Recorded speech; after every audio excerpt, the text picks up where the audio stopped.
The Alpha Wolf Showcase for NC State football is coming up this weekend. There's going to be an Alpha quarterback in attendance, and we're going to do all we can to make him a Wolf.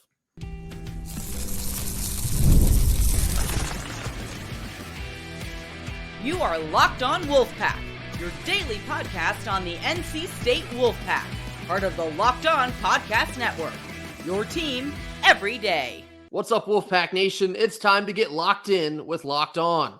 Thanks for making Locked On Wolfpack your first listen each and every day. We are free and available wherever you get your podcast and on YouTube, part of the Locked On Podcast Network, your team every day. Today's episode is brought to you by Gametime. Download the Gametime app, create an account, and use code LOCKEDONCollege for $20 off your first purchase. As always, terms apply. Happy Wednesday to all. As always, I'm Grayson Boone, joined by former Wolfpack defensive tackle Kenton Gibbs. Kenton, we've talked several different times on this program about 2026 quarterback Faizon Brandon. He's the number one quarterback in the 2026 class.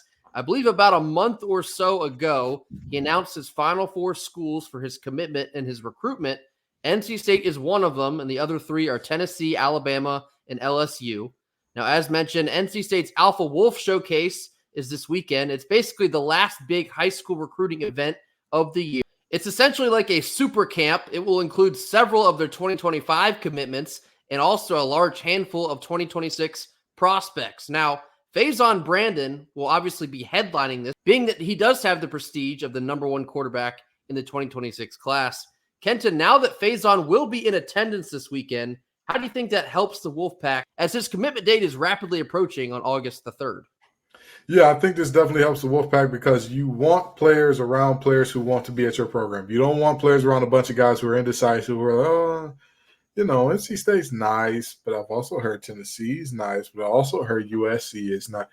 You want guys like this around a bunch of other guys that are like, listen, this is where you need to be. We are all jacked up about this. We are all super excited about this. All of us had offers with, quote unquote, more prestige or whatever the case may be than here. We want to be here. That's the moment where, you get a special situation going where you could potentially get a guy like this to commit because, again, he sees the landscape. He sees the excitement. He sees the future of the Wolfpack being a bunch of guys who are super excited to be here. That's how you can pull off this type of high-stand recruit.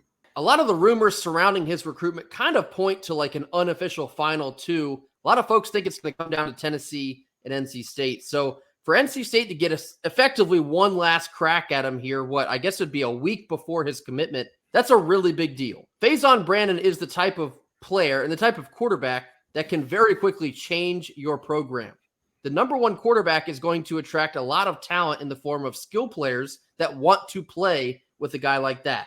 And then you factor in all the success we've had here in recent years, the success we're hoping to have here in 2024. And it's just a perfect storm of something that could truly change the trajectory of the program if you are to land Faizon Brandon. Now, we have talked a little bit in the past about Tennessee's likelihood. I think they're widely perceived as maybe the leader in the clubhouse up to this point. I think maybe something that NC State could potentially lean on. I believe Tennessee landed either the 2024 or 2025 number one quarterback in the country. So maybe it wouldn't be a big deal, or maybe it would, but I'd have to imagine that Faizon Brandon's going to be looking for a program in which he can make an immediate impact. Of his final four, NC State has to be number one on the list in that category.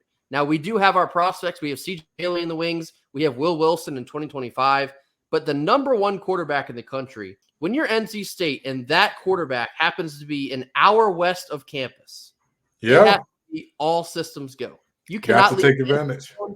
Every single time. No stone unturned, no shot not fired. You got to put all your eggs in this basket because, again, this could potentially change the program for the foreseeable future. Yeah, you're absolutely right. We talk about this all the time. Most dynasties start with a 5-star, with a program changer, with a game changer staying home. This young man staying home would be an absolute massive step towards not just NC State being good this year, but continuity. Having a program that is good in, I wouldn't say perpetuity, but for the long run. And it's not about a year. It's about this time and next time and the time after that and the time after that and the time after that too. I also love the timing of which this is going down because With the Alpha Wolf Showcase this weekend, Faizon Brandon's decision will come next weekend. You might be the last crack. I don't know if any of the other 3 schools have plans to see him before that commitment date, but NC State having their biggest event of the year just 1 week out feels like an advantage for the hometown team. The Alpha Wolf Showcase has historically proven very fruitful for last-ditch efforts to land some of the top prospects on the board. You can go back to just last year. Jonathan Paylor attended the Alpha Wolf Showcase, and it was a really big deal in closing the gap and then maybe even surpassing South Carolina in just 1 weekend. It can have that type of momentum shift if all things go in your favor. So not only is Faizon Brandon attending, but he's also bringing his tight end from Grins to the event. That is DJ Howerton. He's also a priority prospect for NC State. Maybe a package deal type thing could help NC State in this fashion. But to have the majority of your 2025 recruits on campus for this event, and then the vast list of 2026 guys, all of these guys are going to be in his ear the entire weekend. You can bet on that. And so for Faizon to look around at Nunu Concepcion and Jarrell Boulder and Gus Ritchie and say, I could actually play with these guys. We are already starting to form this bond. Who knows where this could go in the future? Those types of relationships possibly blossoming a week out is a massive advantage for NC State. And something we also always say, it's one thing to land a commitment, but it's another thing to land that signature on National Signing Day. So yes, those are 2 different things, but all this momentum heading into his decision, it may feel that NC State might actually have a better chance than we initially thought. Now, I'm sure Tennessee is probably also feeling very confident just by the way they've been in the lead essentially up to this point. But if you're NC State, it really feels like you're throwing the kitchen sink at this guy and just hoping something will stick. And rightfully so. With a guy like this, if you don't throw the kitchen sink, I think it's a bit of coaching malpractice. This is, again, a guy who is special to a level. And Locked On Wolfpack gets it right much more often than we get it wrong in terms of which players we've seen. And we're like, hey, he's one of those ones that guys were like, or we don't really talk about much. I am telling you, this young man, I've seen some rankings before on some players where I'm like, who gave him that? What's going on here? This one, well-deserved. Phenomenal young man, phenomenal player. I'm excited to see what goes down with this recruitment. Alpha Wolf Showcase is this weekend. Definitely something to keep an eye on. Maybe some potential buzz coming out of that. Faizon Brandon will be in attendance, number 1 quarterback in the 2026 class. Just a week ahead of his commitment decision on August the 3rd, NC State could be positioning themselves for a program-changing commitment. Coming up next, we're getting into some linebacker talk. Apparently, there's some buzz about young linebackers coming up to answer the bell here in 2024. This comes after a quick word from our sponsors. Today's sponsor is Gametime. Gametime is an authorized ticket marketplace of Major League Baseball. This, of course, makes getting tickets faster and easier than ever before. Prices on the Gametime app will actually go down the closer you get to first pitch. So with Gametime's last-minute deals, all-in prices, views from your seat, and their lowest price guarantee, Gametime takes all the guesswork out of buying MLB tickets. Using their last-minute deals, you can save up to 60% off buying last-minute tickets for sports, concerts, comedy, theater, you name it, they got it. Toggling their all-in pricing feature will show your total up front, so you receive 0 surprises at checkout. And as always, you can receive a panoramic view of your seat in the app before you buy, so you know exactly what to expect upon arrival. So this summer, take the guesswork out of buying MLB tickets with Gametime. Download the Gametime app, create an account, and use code LOCKEDONCollege for $20 off your first purchase. Terms apply. And again, create an account and use redeem code LOCKEDONCollege, LOCKEDONCOLLEGE, Locked On College, for $20 off. Download Gametime today. Last minute tickets, lowest price guaranteed. Middle portion of our Wednesday show. Wanted to spend some time talking about the linebacking play this year. Now, we have talked repeatedly in the past about the linebacking core is potentially one of our biggest concerns for this squad here in 2024. I saw an article written by the Wolfpacker. This was late last week, but I've been sitting on it. Decided today would be the day we talk about it. The Wolfpacker had a conversation with defensive coordinator Tony Gibson in which he said that 2 redshirt freshmen, Kamal Bonner and Kelvin McBride, would more than likely have a decent amount of playing time this year. The direct quote from Tony Gibson himself was, quote, they're both going to have to play a bunch, unquote. Now, Kenton, hearing this and understanding that our three main linebackers, redshirt junior Sean Brown, senior Devon Betty, and redshirt junior Caden Fordham, being that there's two freshmen that are, quote, going to have to play a bunch, does this concern you that the returners are not exactly up to par, or more so that the two redshirt freshmen have been so impressive that they're vying for a lot of playing time? I hate to be the guy. I'd hate to be this guy. The language, I'm a comm major, okay, a former comm major, okay. The language used here is very concerning. Grayson, the quote said, repeat that one more time for me. They're going to have to play a bunch. Am I correct there? They're going to have to play a bunch. Gonna implies an obligation from them. True. As opposed to they're going to get to play a bunch. Break it down for us, Professor. Which if you say, hey, these two freshmen, they have done a fantastic job. If they stay at this rate, they're going to earn a ton of snaps. That's very different from, they're going to have to play a lot. Yeah, they're going to have to show up and do good things for us. It's concerning. It's concerning. And here's the thing. I can understand if there was like hey, these two have performed so well up to this point, it only makes sense that they're going to have to play a lot, right?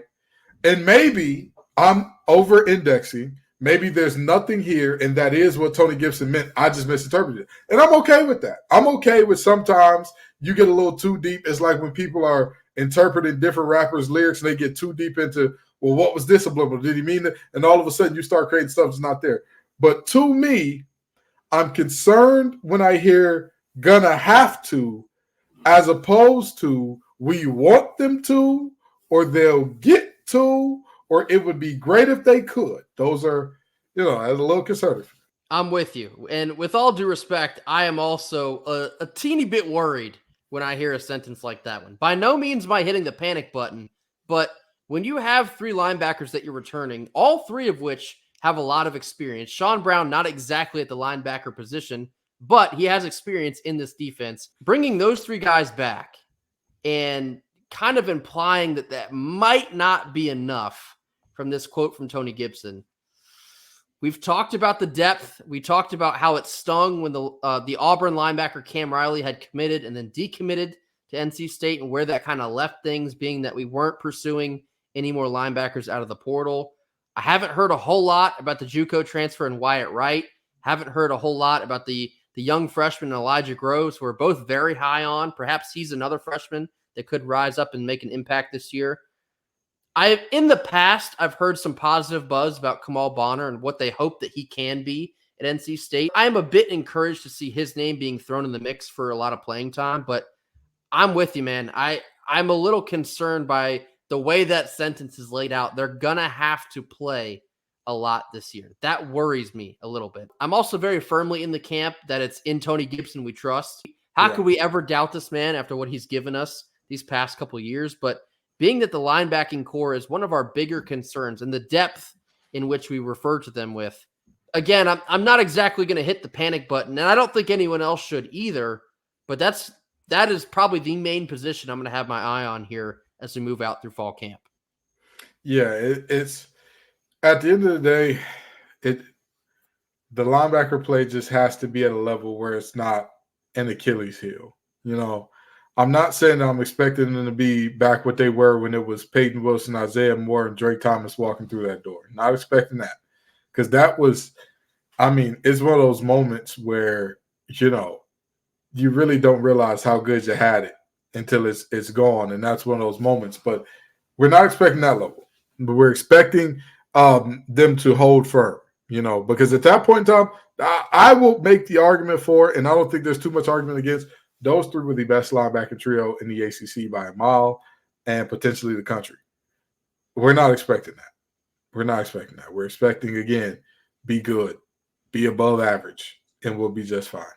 Yeah, of course, with the departure of Peyton Wilson, there is no replacing a Peyton Wilson. So it would be very naive to expect that same level of production out of this year's version. But yeah, undoubtedly you're going to feel the absence of Peyton Wilson. I know Betty's been here for quite some time. He's a senior, a lot of snaps, the linebacker position. He's going to have to step up in a major way this year. And Kenton, I'm going to use your quarterback analogy.